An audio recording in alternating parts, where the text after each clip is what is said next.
All right, guys, so we are officially basically in the home stretch of the 2022 MLB season, which means we have a big enough sample size to assess some players. And I thought this could be a fun idea, so I have compiled 10 players in Major League Baseball this year that I believe should have been way better than they actually were. This is just my opinion. I think if I had to take 10 players that should have been a lot better, have disappointed me the most, these would be the 10, but make sure to comment your opinions, guys. We're gonna go through it, and for the most part, I have the stats of each player's current season compared to their season before, and I did kind of compile these stats a couple days ago, so they might not be fully up to date, but for the most part, the sample size is big enough to the point where a couple days isn't really gonna change how disappointing I think each player on this list has been. So with that being said, guys, here are my top 10 most disappointing MLB players this season. Comment your opinion. So we're gonna start in no particular order, but we're gonna start with Nick Castellanos. I mean, this guy signed a huge contract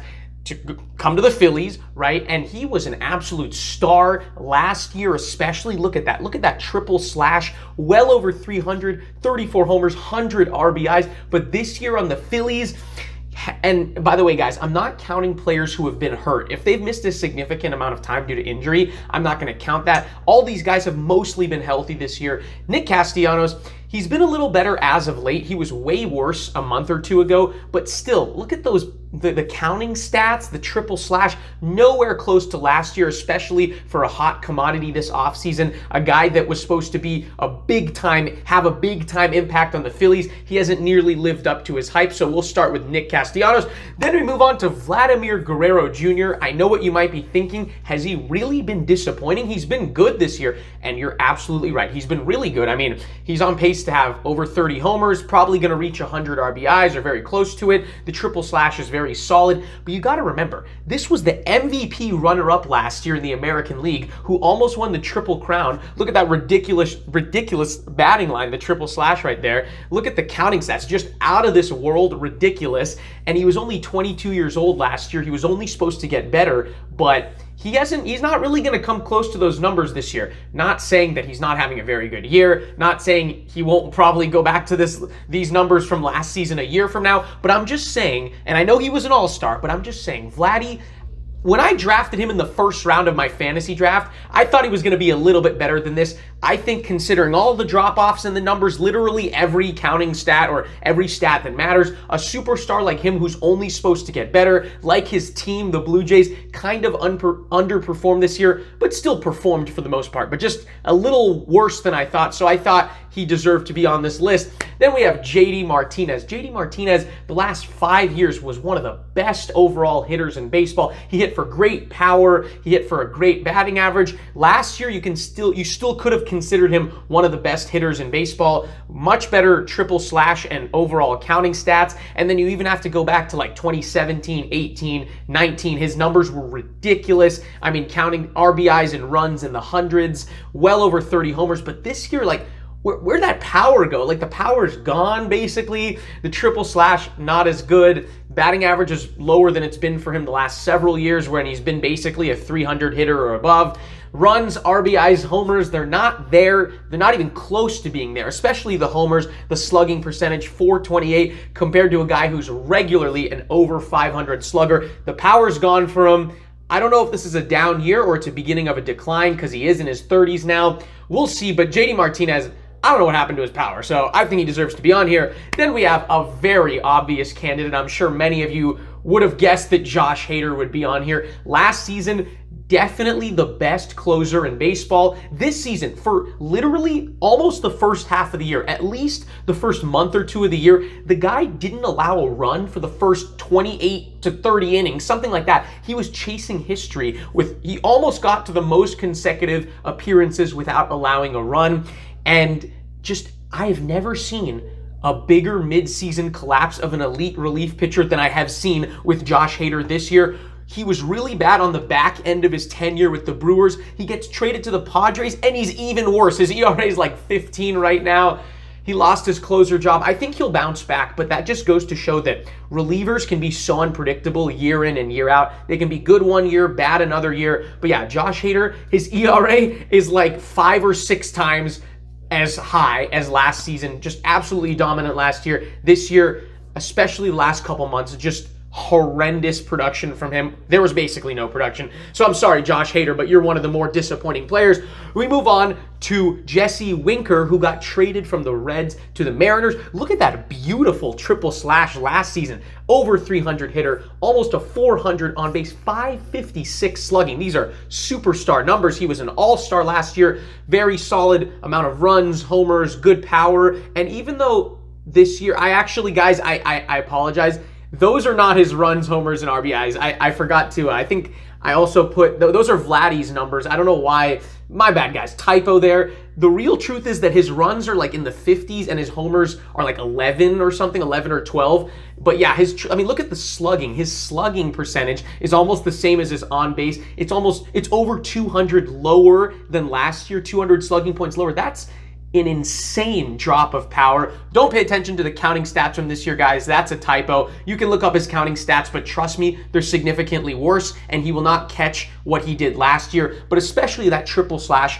All three of them, especially batting average and slugging percentage, especially. Jesse Winker has fallen off a cliff this year in his first year in Seattle, but I think he'll be just fine. He's still a really good player. Jose Berrios, another hot offseason commodity. He was a top trade deadline commodity last year with the Blue Jays. Actually, I'm sorry. He was supposed to be, I think, a free agent this last offseason, but instead he was traded to the Blue Jays at the trade deadline last year. He was really solid last year, whether it was with the Blue Jays or with the Twins, but this year his ERA is almost 2 points higher, 5.23 for one of the most prized assets at last year's trade deadline. A pitcher who's mostly been a star caliber pitcher for his whole career, but the ERA and WHIP is not close to where it was last year. So I think it's safe to say Jose Berrios has been one of the more disappointing pitchers in baseball this year, especially considering the potential he has and that his ERA is always in the threes except for this year. So tough year for Berrios. We move on to Jared Walsh. I mean,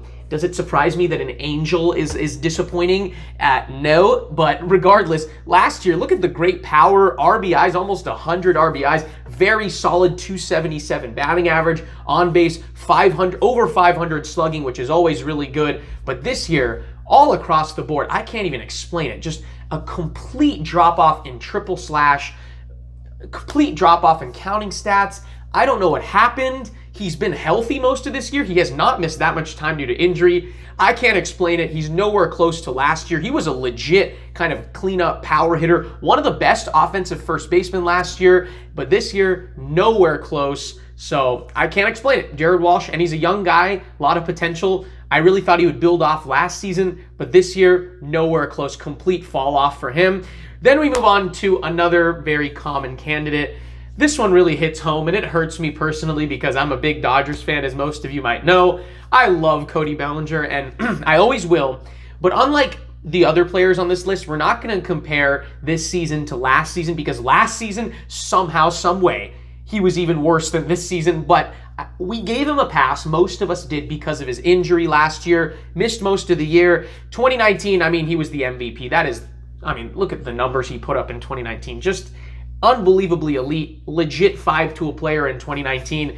But this season, it's been a continuation of last year and a couple years ago. I mean, he's just nowhere close to his old self. I don't really know why. I mean, he still has some power, still a great defender, so he's not completely ineffective. But that triple slash is not even close. I mean, the guy slugged over 600 in 2019. He was one of the best sluggers in the game. I miss the old Cody Ballinger. I mean, he's still young. I hope he can get it back. But man, I mean, if he's not on your top 10 most disappointing players in 2022 list, then I question that list, to be honest. So let's move on to another disappointing pitcher. We have Lucas Giolito. I mean, the guy had a really rough start to his MLB career, but the last few years he had really turned a corner, had a really solid last few seasons, and I thought he was a Cy Young candidate this season. But man, I mean, the guy just, I mean, he'll throw a gem, and then he'll just absolutely get wrecked the next start. Just no consistency this season. White Sox as a team have been disappointing. I mean, look at his ERA. It's not even, and WHIP, almost 1.5. That is really bad. You should not be having a WHIP that high if you're a pitcher of the star caliber that Giolito should be. I mean, Lucas Giolito should have been in the Cy Young conversation this season, but not only is he not close to that, he's not even close to being a good pitcher this season. Hopefully he can bounce back. Another player who's young, But yeah, he's had a really disappointing year for Chicago. Then we move on to, you know what? I'm going to say, if I had to pick one player on this list who's been the most disappointing, it would come down to a couple people, but Javi Baez is right up there. I mean, the guy was a hot commodity, a big-time free agent signing with the Tigers. I thought he was one of the reasons why the Tigers might have been a dark horse contender this year, but boy, was I so unbelievably wrong, because Javier Baez has had the worst year of his career ever since he became a full-time player. I mean, the triple slash, it's tough to look at. Last year, it was respectable. The slugging, almost 500, 265. In today's game, respectable. Counting stats, really good last year in his time split between the Cubs and Mets. I mean, the power, nowhere close to where it was the last handful of years. Albeit it is a tough ballpark to hit homers, but still, it's a wide outfield. That batting average should not be that low. The runs, RBIs, even the homers still shouldn't be that low. Javier Baez has been a huge disappointment, especially for a big free agent like him. He has not lived up to expectations at all, even remotely, in his first season in Motown. So yeah, he's been really bad. And that's basically it, guys. Those are my 10 players, my 10 most disappointing players. Like I said before, comment where you might agree with me, where you disagree with me. Who else is disappointing, guys? Let me know in the comments. Like the video if you enjoyed the video. Subscribe if you're a baseball fan and you haven't done so already. Why not? You might like this channel, who knows? And guys, with that being said, I will see you all in the next video.